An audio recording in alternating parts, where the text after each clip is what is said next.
नमस्कार. दीपक रेगे कथाकथन चॅनलवर तुम्हा सगळ्यांचं मनापासून स्वागत. मित्रांनो, तुम्ही ऐकताय प्रभाकर बागुल यांची धर्मात्मा ही कादंबरी. आज भाग 5वा. पण तत्पूर्वी तुम्ही जर आत्ता चॅनलवर पहिल्यांदा आला असाल किंवा अजूनपर्यंत चॅनल सबस्क्राईब केलेला नसेल तर प्लीज चॅनल सबस्क्राईब करा. ऐकूयात धर्मात्मा भाग 5वा.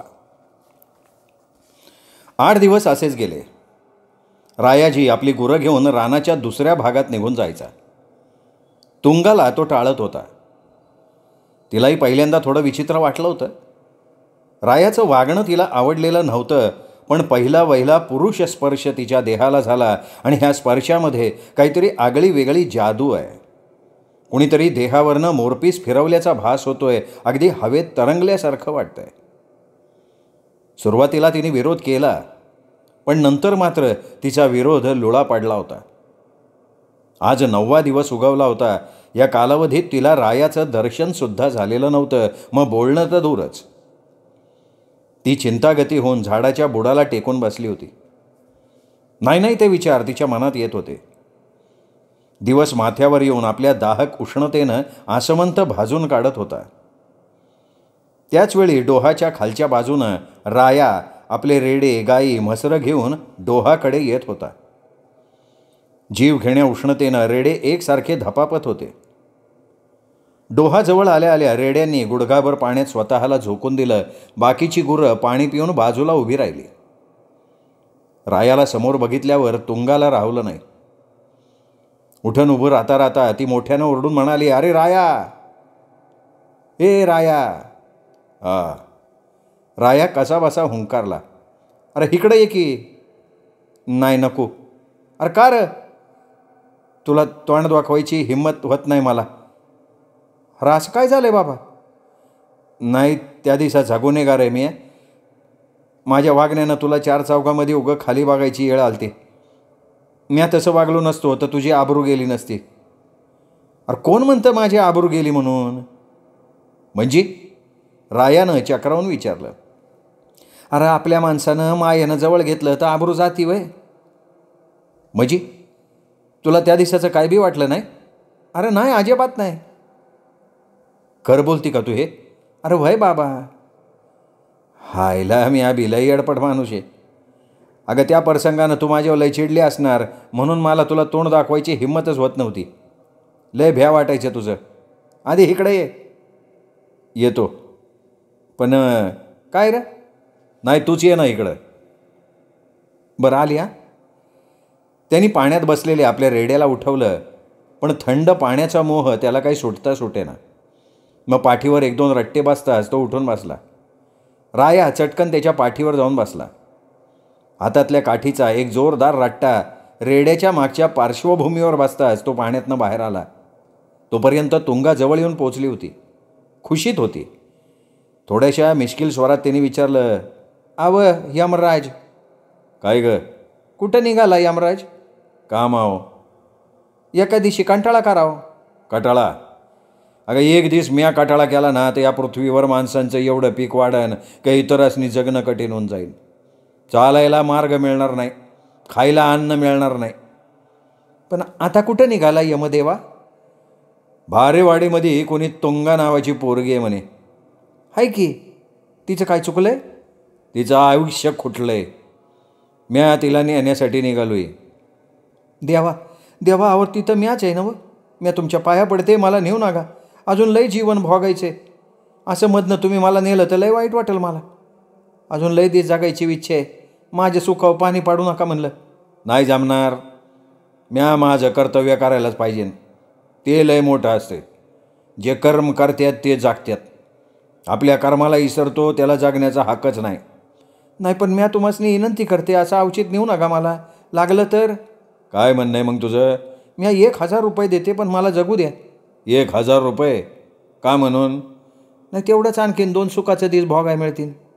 "म्हणजे तू मला लाच देते का?" "या पृथ्वीवर तेच चालू आहे देवा. पैका दिला म्हणजे नोकरी मिळती, खुनाच्या आरोपातनं सुटका होती. पैक्या बिगर इथलं पान सुधी घालत नाही." "मला लाच घ्यायला शिकवते तू?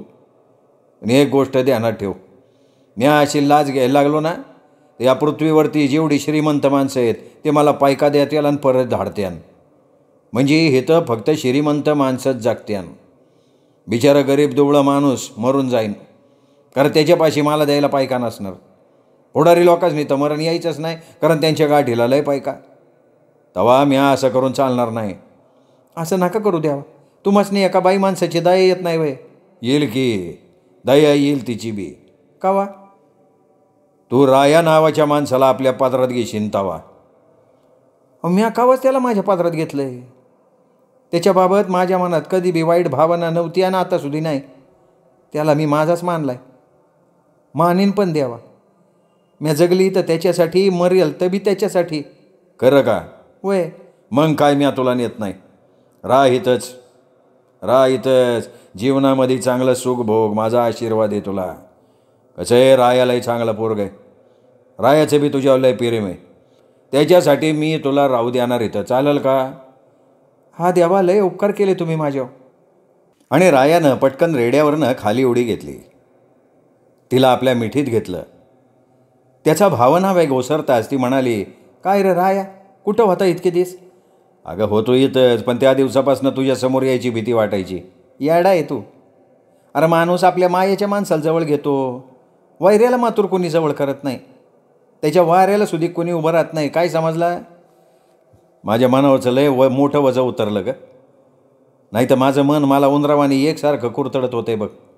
विचाराचा भुंगा मला पोखरत होता आणि तो सुतार पक्षानं तर आपल्या चोचीनं मला चेचून बेजार करून टाकलं. तर अरे बाबा, तो दिसत नव्हता म्हणून माझं सुद्धा मन एकसारखं तुझ्याकडं धाव घेत होतं.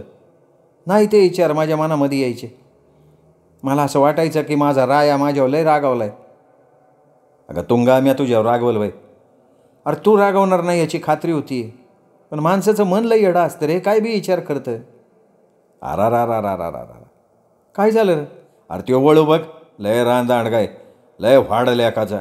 कावा कुठं निघून जाईल काय सांगता यायचं नाही. आणि माझी ती बोडकी गाय बघ, तिकडं झाडीत घुसली, लय बेरकी तिथं. किती बी वरडलं तरी सुद्धा मागं फिरून यायची नाही. ए बोडके, फिर मागं. मोठ्यानं ओरडत तुंगा त्या बाजूला धावत सुटली. रायासुद्धा आपल्या त्या वळूकडे धावत गेला.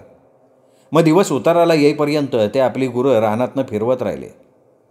दिवस बुडाला टेकला. गुरं घराच्या आशेनं गावाकडे निघाली. अगदी नेहमीचं ठराविक जगणं होऊन गेलं होतं. दिवस उगवल्यावर गुरांचा कळप रानाकडे न्यावा, संध्याकाळ झाली म्हणजे गावाकडे आणावा, बास. दिवस आपल्या गतीनं जात होते. रायाजी आता 18 वर्षांचा झाला होता.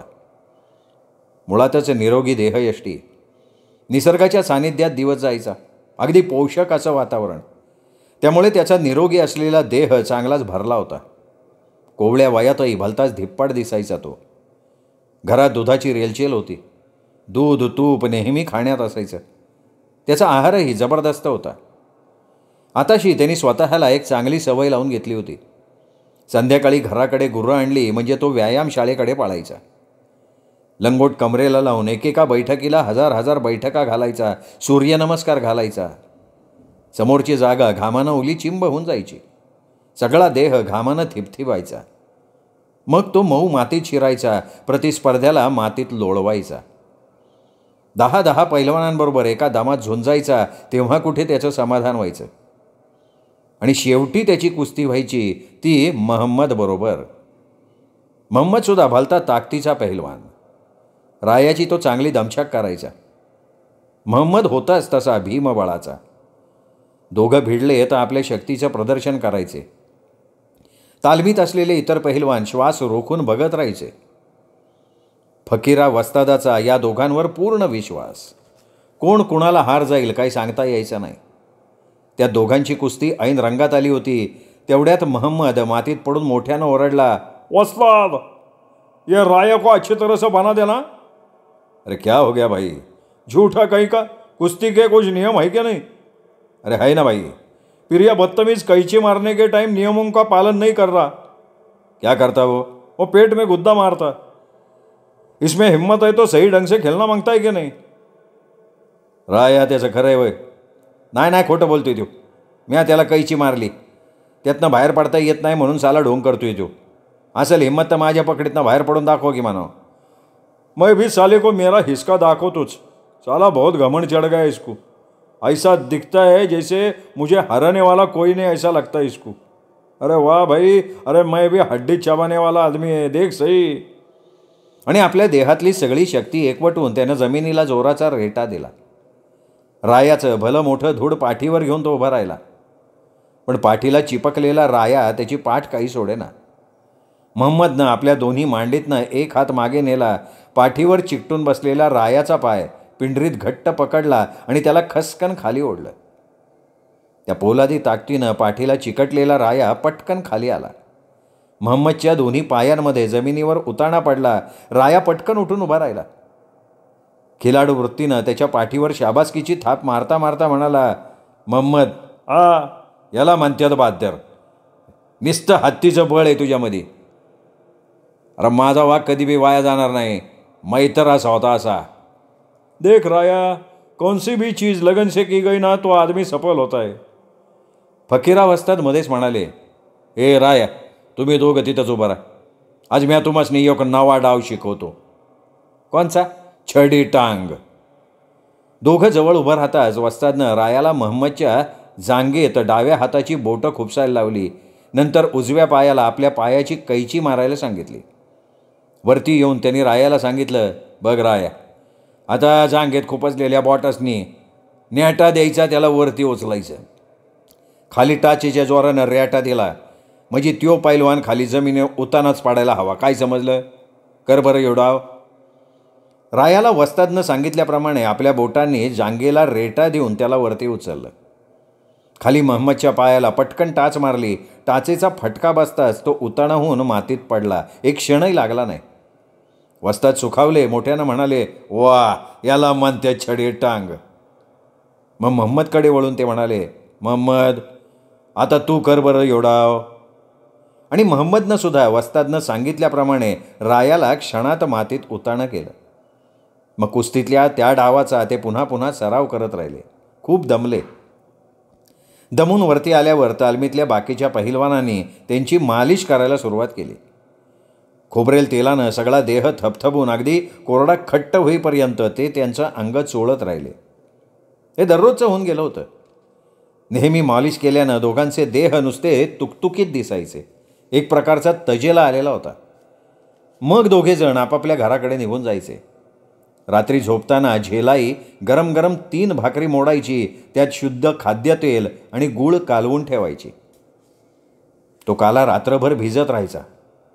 पहाटे पहाटे राया व्यायाम करून तालमीतनं परतला म्हणजे तोंड धुवून तेल गुळाचा काला खायचा. नंतर 1 लिटर दूध पिऊन घ्यायचा. भरपेट आहार आणि भरपूर व्यायाम, त्यामुळे त्याचा देह एखाद्या साग वृक्षासारखा गच्च भरला होता. भरपूर उंचीमुळे तो ताड वृक्षासारखा वाटायचा. तो पाठमोरा होऊन चालायला लागला म्हणजे तरण्या ताठ्या पोरी त्याच्याकडे बघतच राहायच्या. तो मात्र मान उंचावून कधीही पोरींच्याकडे बघायचा नाही. त्यांनी मल्लाचं व्रत अंगीकारलं होतं. तन मन धनानं ते स्वीकारलं होतं. या व्रतापासून तो तसूभरही बाजूला जात नव्हता.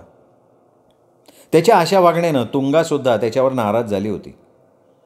मनातनं तिला खूप वाटायचं की रायाला कुठेतरी एकांतात गाठावं, 2 शब्द बोलावेत. तू माझ्याशी असं का वागतोयस हे विचारावं. पण तिला तशी संधी काही मिळत नव्हती. दिवसा तो रानातनं आपल्या सवंगड्यांच्या बरोबर खेळत राहायचा, त्यामुळे एकांत असा मिळत नव्हता. मग ती एकसारखी हरवल्यासारखी वागायची. अर्थात राया तिला हेतुपुरस्सर टाळायचा. त्याला मोह निर्माण व्हायचा, पण एका पहिलवानानं एका तरुणीशी बोलावं हे कसं तरी वाटायचं त्याला. पण तिची अवस्था मात्र बिकट झाली होती. मनातल्या मनात ती झुरत राहायची. भूतकाळातल्या एक एक स्मृती जागवत तासनतास ती त्या आठवणींना कुरवाळत राहायची. सुखद स्मृतीसुद्धा किती आनंददायी असतात, नाही का? मग तिला आपल्या दुःखाचा आपोआप विसर पडायचा.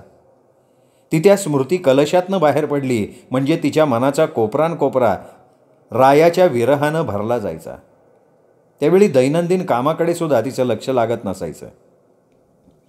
राया मात्र आपल्या कुस्तीच्या जगात पूर्णपणे विसावला होता. पंचक्रोशीत यात्रांचा हंगाम सुरू झाला म्हणजे आपल्या 10-12 पैलवान लोकांचं टोळकं घेऊन तो फिरायचा.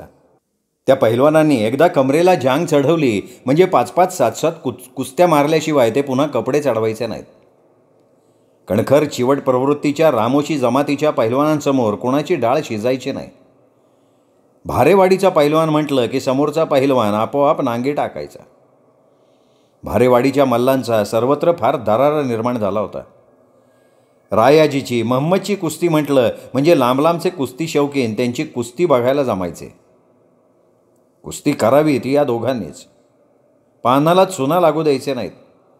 दोघंही मल्ल एकाच तोडीचे, त्यामुळे दोघांपैकी कोणाचीही कुस्ती असली तरी प्रेक्षकांमध्ये उत्सुकता पराकोटीला पोहोचलेली असायची. वस्ताद संगतीनं असायचे.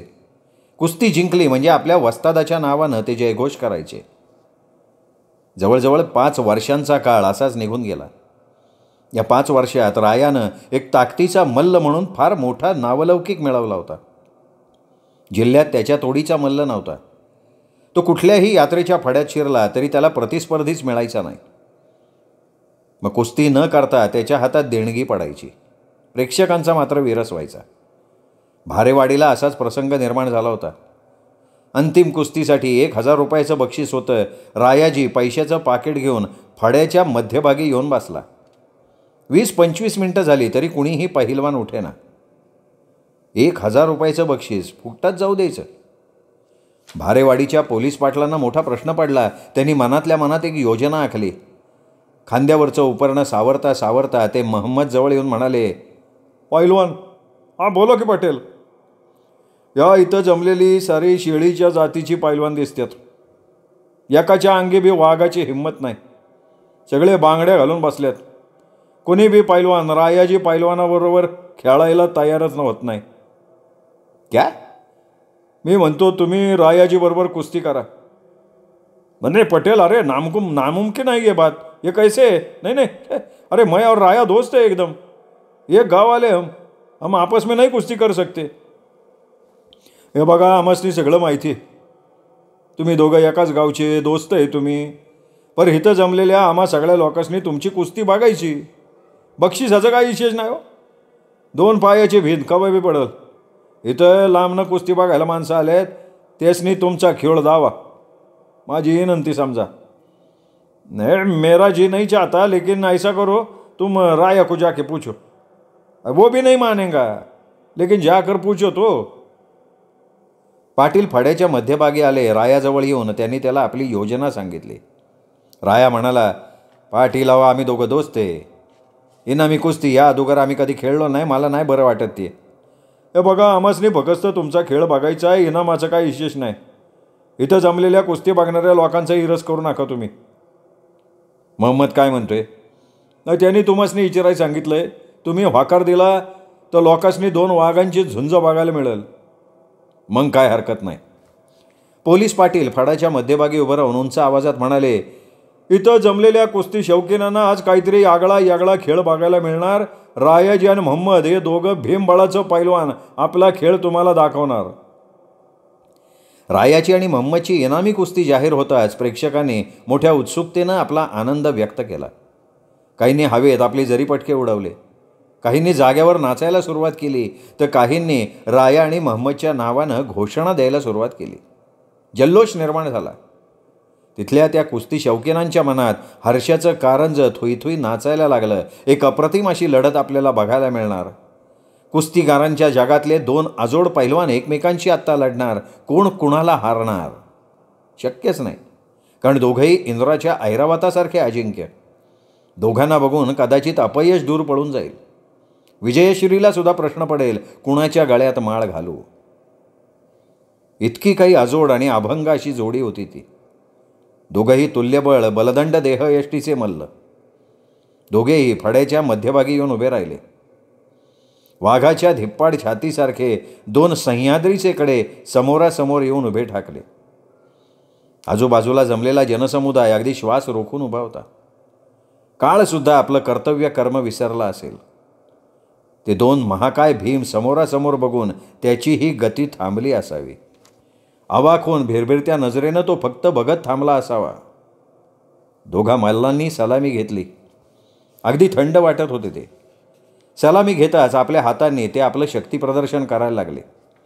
झुंजीत भिडलेल्या रेड्यांनी आजूबाजूचं जग विसरून जावं, तादात्म्य पावावं, आपल्या समोर असलेल्या प्रतिस्पर्ध्याचा पाडाव करण्याच्या दृष्टीनं युद्धनीती अवलंबावी, तसं काहीसं दिसत होतं. हाताला हात भिडले. सारी शक्ती एकवटून त्यांनी एकमेकांवर चढाई करायला सुरुवात केली, पण तसूभरही कुणी मागे हटत नव्हतं. दोघेही घामानं थपथपले. तोच महम्मदनं रायाचे दोन्ही हात हिसकून तो त्याच्या गुडघ्यात शिरला. गुडघे गच्च आवळले. त्यांनी रायाला वरती उचलण्याचा प्रयत्न केला. मग रायानं आपल्या शरीराचा सगळा भार त्याच्या देहावर टाकला. त्याला खाली जमिनीवर घ्यायला लागला. महम्मद खालून वरती रेटा देण्यासाठी जीवाचं रान करत होता. देहातली सगळी शक्ती एकत्र गोळा करत होता. पण रायाच्या ताकदीपुढे त्याची ताकद कमी पडत होती. पण तोही वाघाचा बच्चा होता. जमिनीला जो चिकटला तो एखाद्या घोरपडीसारखा. जमीन सोडायला तो काही तयार होईना. रायानं वरून पुष्कळ डाव करून बघितले, कैची मारली, पण काहीही मार्ग सापडत नव्हता. वाळूत रोवलेली बोटं तो थोडीही हालू देईना. घामानं ओले चिंब होऊन गेले ते. दोघांची खूप दमछाक झाली होती. श्वासोच्छवास वाढले होते. लोहाराच्या भात्यासारखे ते धपापत होते. कोणत्या क्षणी काय होईल सांगता येत नव्हतं. त्यामुळे जमलेला समुदाय पापण्या न मिटता आतुरतेनं बघत होता. त्याचवेळी महम्मदनं आपली सगळी शक्ती एकत्र गोळा केली. मनाचा हिय्या केला. दोन्ही हातांना आणि गुडघ्यांना जोराचा रेटा दिला आणि काय होतंय हे कळायच्या आत रायाजी पलीकडे एकदम उताणा पडला. आकाशाकडे तोंड करून पडला होता तो. महम्मदची सुद्धा तीच तऱ्हा झाली. जोराचा रेटा देताना त्याचा एक गुडघा निसटला. रायानं ही वेळ अचूक साधली. पलीकडे जाताना त्यांनी महम्मदचा एक हात घट्ट पकडला होता. तो काही सोडला नाही.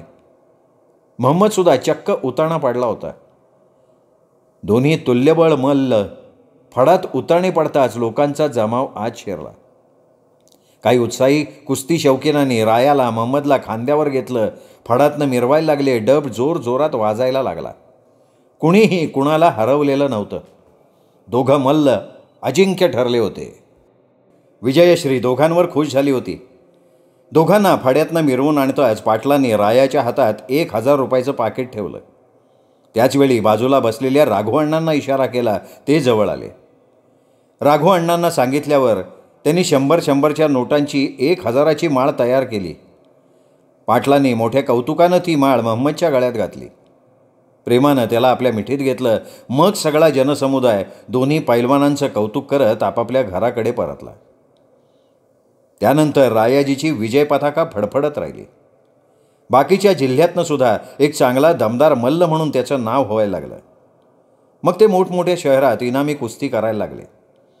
कुस्ती शौकीनांच्या हृदयसिंहासनावर या दोघांना मानाचं स्थान मिळालं होतं. मग ते कुस्ती खेळतच राहिले. कोल्हापूरच्या शाहू मैदानावर कुस्त्यांचं जंगी मैदान भरणार होतं. त्या मैदानावर हिंद केसरीचा मानकरी ठरणार होता. तसंच छोट्या मोठ्या खूप कुस्त्या होणार होत्या. 500 रुपयांपासून 5,000पर्यंत इनामी कुस्त्या होत्या. आणि शेवटची कुस्ती होती हिंद केसरीच्या मानकऱ्याची. या कुस्तीचं बक्षीस होतं 10,000 रुपये. या कुस्तीनं कुस्ती जिंकणाऱ्या कुस्तीगिराच्या शिरावर हिंद केसरीचा मानाचा पीस खोवला जाणार होता. त्यात भाग घेणारे 2 नामांकित मल्ल म्हणजे रायाजी पवार आणि हरियाणाचा सुमेर सिंग जाट. सुमेर सिंगानं हरियाणा राज्यातल्या कुस्तीच्या जगातला अजिंक्य म्हणून मानाचं मान मिळवलेलं होतं. तसंच इतर राज्यातूनही तो चमकलेला होता. कुस्तीगिरांच्या जगात सुमेर सिंग जाटाचं नाव मोठ्या अभिमानानं घेतलं जायचं. सुमेर सिंग होताच तसा मल्ल. जाट लोक मुळातच धिप्पाड शरीरयष्टीचे. उंच ताडमाड देह हे त्यांचं विशेष. त्यातल्या त्यात सुमेर सिंग हा उजवा ठरावा असा. भरदार देहानं तो प्रेक्षकांचं मन वेधून घ्यायचा. गोरा पान तांबूस रंग, त्यामुळे तो भलता देखणाही दिसायचा. लंगोट आणि लाल जांग चढवून तो फडात उतरला म्हणजे प्रेक्षकांचं मोठं आकर्षण ठरायचा. कुस्ती करावी तर ती सुमेर सिंगानं. समोरचा प्रतिस्पर्धी पहिलवान कधी उलथा पाडायचा ते बघणाऱ्यांना कळायचंही नाही. वरच्यावर डाव करून तो प्रतिस्पर्ध्याला चितपट करायचा. हिंद केसरी पदासाठी दोघांची कुस्ती निश्चित झाली. त्यामुळे कुस्तीगिरांच्या विश्वात मोठी उत्सुकता निर्माण झाली. दोघा मल्लांना खाद्य खिलाईसाठी 1,000 रुपये देण्यात आले होते. कोल्हापूर म्हणजे कुस्तीगिरांची पंढरी. आणि अखेर तो दिवस उजाडला. सकाळी 10 वाजता कुस्त्यांना सुरुवात होणार होती, पण 8 वाजल्यापासून लोकांची रीघ शाहू मैदानाकडे लागली. लांब लांबून लोक येत होते. 9:30 झाले. महापौर साहेबांच्या हस्ते मुहूर्ताचा नारळ फोडला गेला, गुलाल उधळला गेला. 10कडे घड्याळाचा काटा हळूहळू सरकत होता. 10 वाजले आणि पहिली जोडी रिंगणात उतरली, मग दुसरी उतरली. एका पाठोपाठ एक जोड्या रिंगणात उतरत होत्या. कुस्तीतलं आपलं कौशल्य दाखवून जो तो विजयश्रीची माळ खेचून आणायचा आटोकाट प्रयत्न करत होता. पण साऱ्या जमावाचं लक्ष होतं ते हिंद केसरी इनामी कुस्तीकडे. ती घटिका जवळ यायला लागली. लाऊडस्पीकरवरनं रायाजी पवार आणि सुमेरसिंग जाटाचं नाव जाहीर होताच दोघं मल्ल तांबूस आणि गुलाबी रंगाच्या जांगा परिधान करून रिंगणात उतरले. येताना त्यांनी पाठीवर लाल रंगाचे जरीपटके टाकले होते. सुमेरसिंग फडात येताच त्यांनी फड्याला गोलाकार फिरून कडाकड आपले दंड थोपटले. राया मात्र शांत होता. रिंगणात येऊन उभा राहिला होता. सुमेरसिंग समोर येऊन उभा राहताच जिल्हाधिकाऱ्यांनी दोघांच्या हातात हात दिले. हास्यवदनानं दोघांना शुभेच्छा देऊन ते आपल्या जागेवर आले. सलामी झाली. मग दोघं पैलवान आपले डावपेच खेळायला लागले. कुस्तीच्या रिंगणात उतरल्या उतरल्या रायाचं एक तत्त्व होतं, तो कधी उतावीळ व्हायचा नाही. सुरुवातीला प्रतिस्पर्ध्याची दमछाक कशी होईल, तो कसा थकेल, हा त्याचा प्रयत्न असायचा. तो फक्त खेळवत राहायचा. प्रतिस्पर्धी दमलाय हा अंदाज घ्यायचा, मग पवित्रा घ्यायचा. त्यावेळी त्याची चढाई साधी नसायची. चित्त्याची चपळता, हत्तीचं बळ त्याच्या ठाई संचारलेलं असायचं. मग तो एकदम घाबरवून सोडायचा. सुमेरसिंगानं पहिल्या प्रथम आक्रमक पवित्रा घेतला. राया प्रतिकार करत होता. होणाऱ्या आक्रमणाला तोंड देत होता. अगदी थंडपणानं खेळत होता. कुस्ती शौकीनांची खात्री होऊन गेली की सुमेरसिंग जाट जिंकणार म्हणजे जिंकणार. रायाजी पवारमध्ये काही जोश नाही. प्रतिकार करतानाही त्याची कितीतरी त्रेधा तिरपीट होत होती. 15-20 मिनटं सुमेरसिंग नुसता आक्रमक पवित्रा घेत राहिला. त्याची चांगली दमछाक झाली होती. सुरुवातीचा आवेश राहिला नव्हता आणि रायानं ती वेळ अचूक ओळखली आणि एक जोरदार पवित्रा घेऊन तो गरकन वळला. त्याच्या पाठीला भिडला. गचकन त्याला वरती उचललं. पण सुमेरसिंग साधा नव्हता. सारी शक्ती एकवटून तो खाली आला. एका पायाचा जमिनीला रेटा देऊन उभा राहिला. रायाजी पवार आपल्या आवडत्या आणि नेहमीच्या डावापर्यंत येऊन पोचला होता. त्यांनी सुमेरसिंगच्या जमिनीवरच्या पायाला आपल्या टाचेचा जोरकस असा टोला लावला. सुमेरसिंग डळमळला. पायात ढिली झालेली भिंत एकदम खाली कोसळवी तसा खाली कोसळला. थोडीही संधी त्याला मिळू न देता राया त्याच्या देहाला चिकटला. त्यानं जमीन धरली. आता स्वारी भरायला काही हरकत नाही म्हणून रायानं आपले दोन्ही हात त्याच्या छातीभोवती दुमडले. दोन्ही पाय त्याच्या पोटाखाली घातले. पायांची कैची तयार करून त्यांनी त्याला आवळायला सुरुवात केली. खाली सुमेरसिंग एकसारखा चिरचिरत होता. तो दमला याची खात्री पटताच रायानं एक पाय ढिल्ला सोडला. दुसरा पायाचा आणि हाताचा एकाच वेळी जोरकस रेटा दिला. सुमेरसिंगानं जाग्यावर पलटी खाल्ली. त्याचं तोंड आकाशाकडे होतं. पाठ जमिनीला चिकटली होती. राया पटकन त्याच्या छातीवर जाऊन बसला. जिल्हाधिकाऱ्यांनी रिंगणात उडी मारली. रायाला त्यांनी उठवलं. आपल्या गळ्यातली 3 तोळ्यांची चेन काढून रायाच्या गळ्यात टाकली. पाठीवर शाबासकीची थाप मारली. मातीत पडलेला सुमेरसिंग जाट चटकन उठून उभा राहिला. खिलाडू वृत्तीनं त्याने आपली हार मान्य केली होती. मोठ्या आपुलकीनं त्याने रायाच्या पाठीवर प्रेमानं थाप मारली. टाळ्यांचा एकसारखा जल्लोष होत होता. लोक आपापल्या जागेवर उभं राहून रायाला भरल्या डोळ्यांनी बघत होते. त्यानंतर रायाला मानाचा फेटा देण्यात आला. गळ्यात हिंद केसरीचा मानाचा पट्टा घालण्यात आला. 10,000 रुपयांचं रोख बक्षीस खासदार माणिकराव बोरावके यांच्या हस्ते देण्यात आलं.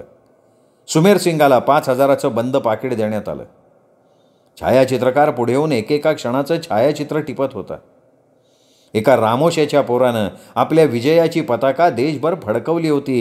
हिंद केसरी म्हणून मान मिळवला होता. सर्वत्र रायाचं कौतुक होत होतं.